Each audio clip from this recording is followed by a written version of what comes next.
Hi, everyone. Thanks so much for your patience. I know we're all eager to get to lunch. I'm Mercer. I'm one of the co-presidents of the Space Industry Club, and we're so excited to have you all here today.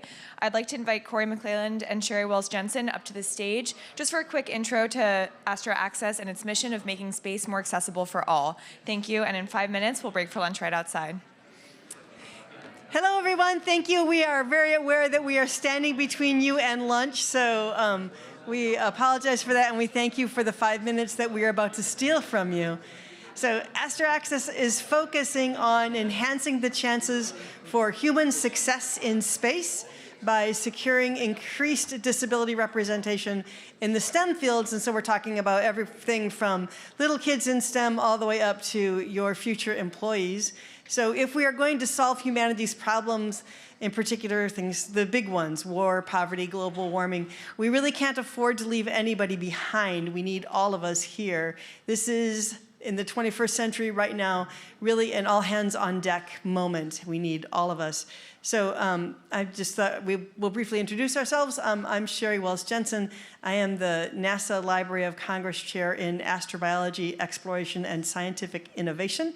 And I serve as co-flight ops director for AstroAccess. And Sheila? Hi, everyone. My name is Sheila. It is great to be back here at MIT. I graduated here, did my undergrad here with Earth Sciences, Planetary Sciences. I'm now a dual degree student at Harvard HKS in public policy, and then also a business degree and MBA at the Wharton School of Business at the University of Pennsylvania. AstroAccess back in December is when I got involved with it, doing a flight. We were doing an experimental push for disabilities to be included in the space sector. Two things right now, I'm working on developing an investment thesis, which would include how space industry can be invested into accessibility, inclusion, and right now I'm looking for a fall-term internship. So if anybody's interested in either of those sectors, I'd love to hear from you today. And hello, my name is Corey McClelland. I am one of the co-directors of flight operations for AstroAccess. And so I have a design background. I'm bringing the design consultancy experience into AstroAccess now. So first of all, we are focused on increasing accessibility for human spaceflight, which is the really fun part, and we get to do zero-G testing. And then there's also kind of the more logistic side of we are interested in accessible solutions and disability inclusion in academia as well, and the STEM field. So we think fundamentally that there are a few different things that are beneficial of accessibility and disability inclusion. There's a functional benefit, which is when you're thinking about these space station designs, you're thinking about multimodal communications as a huge benefit, as well as risk mitigation.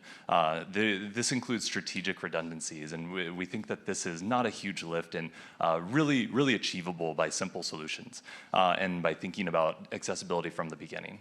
And then there's also this business case. So basically, retrofitting, the cost of retrofitting is extremely high. We know that here on Earth. We know that because of ADA standards and changing building code is very difficult, very costly.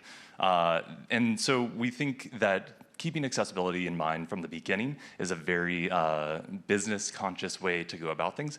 And then there's also the design decisions for the future of space travel and habitation.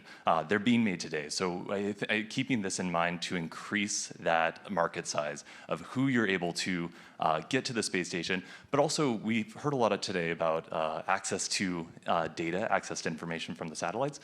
This is another huge consideration. So increasing that market size by making these services accessible.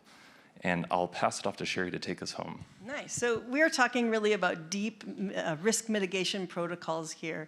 So if you make your space facilities and your ground installations accessible to everyone, you make them safer for everyone, and you streamline workflows, and you allow yourself to work with anyone you want to work with, regardless of if their status as a disabled person or not.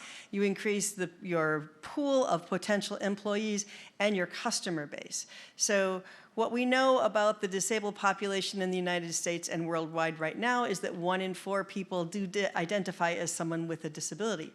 So I would submit to you that if 1 out of 4 of your workers right now, of your employees, are not disabled, you're missing a pool.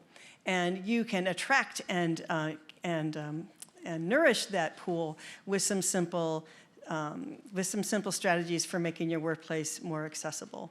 So again, and the same thing goes for your customers. If 1 out of 4 of your customers is not a disabled person right now, you're missing that market share.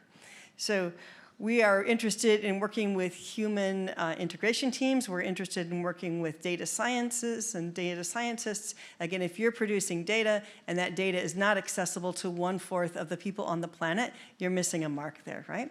And we're interested in anyone who wants to increase their customer pool or increase the kinds and qualities of people that you want to work with. So we're happy to consult. We're happy to share resources. We love what we do.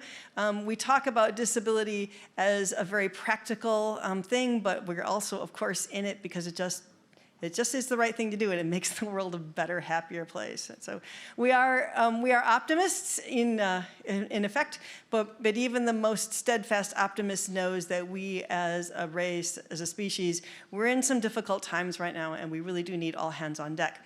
So there are 3 of us here representing AstroAccess today. Any one of us would be happy to spend some time chatting with you at any time. And thank you. And I will now step out between you and lunch. So thank you for that.